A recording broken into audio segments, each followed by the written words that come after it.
ولی گزر چکے ہیں، انہوں نے بارات کو زندہ کر دیا. وہ اس کے برعکس بات یہ کرتے ہیں کہ زندہ کرنے کی طاقت تو حضرت عیسیٰ علیہ السلام کے پاس بھی نہیں تھی. وہ بس مردہ اٹھتا تھا اور اٹھنے کے بعد وہ کلمہ پڑھتا تھا اور پھر مر جاتا تھا، بس اتنی طاقت تھی. اس کے علاوہ یہ نہیں تھی کہ وہ اٹھ گیا اور اٹھنے کے بعد وہ دوبارہ سے زندہ ہو گیا اور زندگی بسر کرنی. یہ بات غوث پاک کے تعلق سے ہے کہ 12 سال کے بعد ڈوبی ہوئی کشتی کو آپ نے پار لگایا اور ایک بارات تھی اس کو آپ نے اعلیٰ حضرت اس کو درست فرمایا ہے. ٹھیک ہے نا، یہی ہے نا، اعلیٰ حضرت اس کو درست فرمایا ہے. بات یہ ہے کہ یہ طاقت کس کی؟ حضرت عیسیٰ علیہ السلام کو اللہ تعالیٰ نے مردوں کو زندہ کرنے کی طاقت عطا فرمائی تھی. یہ تو آپ کا معجزہ ہے کہ آپ کوڑیوں کو شفا دیتے تھے، مادر زاد اندھوں کو آنکھ والا بنا دیتے اور مردوں کو زندہ کر دیتے تھے. تو یہ تو اللہ پاک کی قدرت ہے، جسے چاہے یہ قدرت عطا کرے.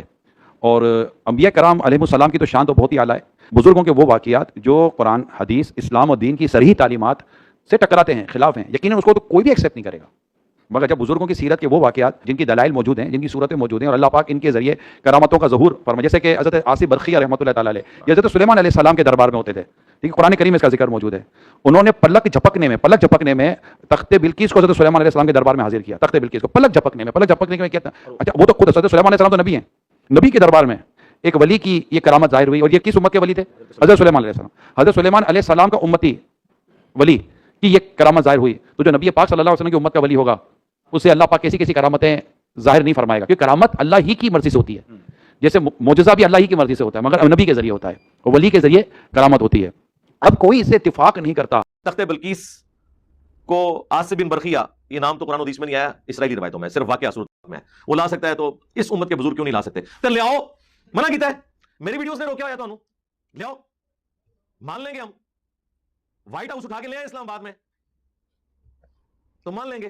بھائی کر کے بھی نہ دکھائیں اور پرانی کہانیوں کے اوپر امت کو لگا کے رکھے تو ہم کہیں گے نا کہ بھائی ثابت کرو ان چیزوں سے. اس طرح اینالوجیز بنانے سے ہوگا کہ جی اگر کہتے ہیں بہشتی زیور حصہ نمبر 2 صفحہ نمبر 5 مسئلہ نمبر 26. مولانا اشرف علی تھانوی رحمہ اللہ لکھتے ہیں کہ اگر انگلی پر نجاست لگی ہو تو 3 بار چاٹنے سے انگلی پاک ہو جائے گی، لیکن ایسے کرنا نہیں چاہیے. اگر عورت کے جسم میں قے ہو تو بچے نے 3 بار چوس لیا تو وہ پاک ہو جائے گا. کیوں لا حول؟ مجھے دفاع کرنا آتا ہے. یہاں یہ لکھا ہوا ہے کہ انگلی پر نجاست لگی ہو تو چوس لو، یہ لکھا ہوا ہے. بتا رہے ہیں کہ اگر کوئی بیوقوف ایسا ہو نا کہ انگلی پہ نجاست کو زبان سے صاف کر لے تو زبان پلیت ہو جائے گی، انگلی پاک ہو جائے گی. اتنی سی مسئلہ ہے. اتنے سے مسئلے پر آپ کو کیا اعتراض ہے؟ آپ کیا کہتے ہیں زبان پلیت نہیں ہوگی، زبان پاک تھی سی؟ اور خدا کے بندے لکھا ہوا ہے اگر کسی نے یوں کر دیا، یہ تھوڑا کیسے کرو. قاسم نانوتوی صاحب مرنے کے 6 سال بعد اپنی قبر سے نکلے، جی خواب میں نہیں بیداری میں، اور دیوبند کے 2 علماء یا 2 مولانا صاحب میں صلح کروا کر واپس قبر میں چلے گئے. آپ اس کو مانتے ہیں؟ یہ ہے بھائی مجھے نہیں پتا یہ جو بیان کرنے والا ہے یہ قابل اعتماد ہے یا نہیں. اگر قابل اعتماد ہے اور وہ کہہ رہا ہے کہ مولانا قاسم نانوتوی آئے تھے اور وہ ثقہ آدمی ہے تو ہم اس کی تعویل کریں گے کہ یہ تو سچ کہہ رہا ہے لیکن حقیقت میں وہ نہیں آئے تھے.